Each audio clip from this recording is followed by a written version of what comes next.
आज हामी यो question if x plus 1 by x is equals to 4 find the value of x square plus 1 by x square यो चाहिँ problem related to the law of indices को अलिकति major problem भित्र यो क्वेशनहरु पर्छ यसलाई कसरी सल्भ गर्ने भन्ने जस्तो कि गिवन हामीले के गिवन छ भने जे कुरा हामीलाई गिवन छ त्यो गिवन को फर्ममा लेख्दिने x plus 1 by x is equals to 4 first thing next के छ भने squaring both side of the given equation यो इक्वेसनलाई बोथ साइडबाट स्क्वायर गर्ने होल स्क्वायर गरेर गर्ने जस्तो कि कसरी गर्ने भने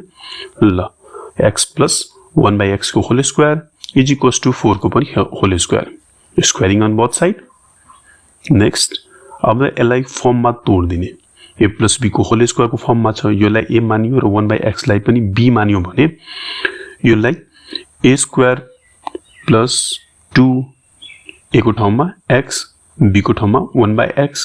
plus b square भनेको 1 by x को होल स्क्वायर x को होल स्क्वायर गरेको छैन किनभने 1 को स्क्वायर भनेको 1 नै हुन्छ भनेर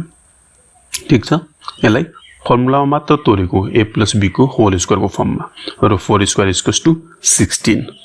यदि यहाँसम्म पनि तपाईले केही कन्फ्युजन छ भने कमेन्ट गर्नु होला म तपाईले यसको बारेमा पनि बताइदिन्छु नेक्स्ट अब के गरे भने यो x ले यो x लाई काट्दियो अनि के बच्छ यहाँ 2 बच्छ र यो 2 लाई हामी यता पठाइदिएका छौं यो यहाँको x स्क्वायर र यहाँको 1 by x स्क्वायर ले एक ठाउँमा राख्दैछु यो र दुईटालाई एक ठाउँमा राख्दै छौं र यो कट्यो भने यहाँ 2 into 1 2 भयो र यो 2 लाई कहाँ पठाइदिएछु यता पठाइदिएछु ठीक छ कन्फ्युजन छैन नि नेक्स्ट के छ x square plus 1 by x equals to 14 अब यहाँबाट माइनस गर्दै छौं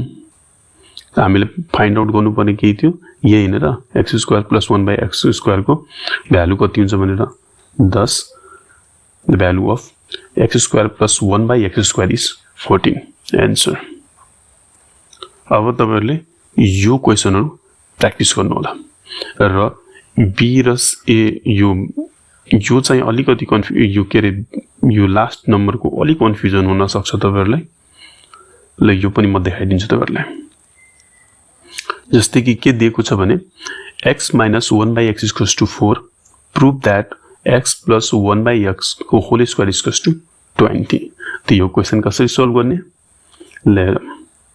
सबैभन्दा पहिला गिवन लेख्ने के छ given x minus 1 by x को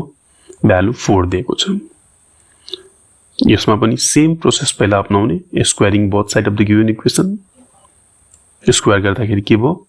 x minus 1 by x को whole square is equals to 4 को होल स्क्वायर ठीक छ त्यसपछि के भयो यसलाई फेरि ब्रेक डाउन गरियो यसलाई a मानियो र 1 by x लाई b माने भने a square x square minus minus 2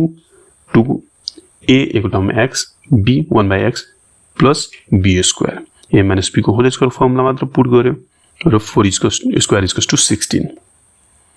next के गर्यो भने मैले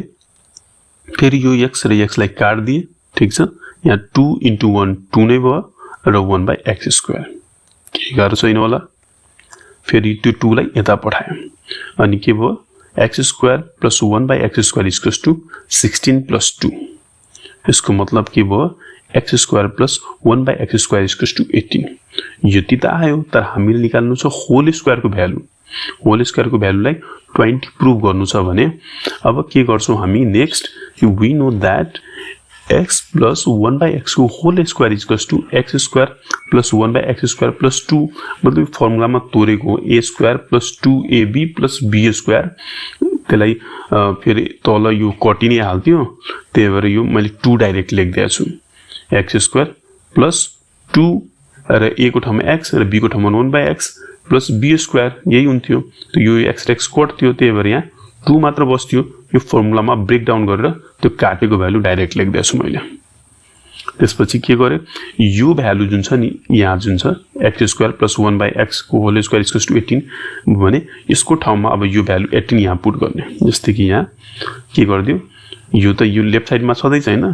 तर यसको ठाउँमा हामीले के निकालेछौं यहाँ 18 निकालेछौं 18 पुट गर्दियो यसको मतलब हेर्नुस् यहाँ तपाईको भ्यालु यो प्रुभ भएको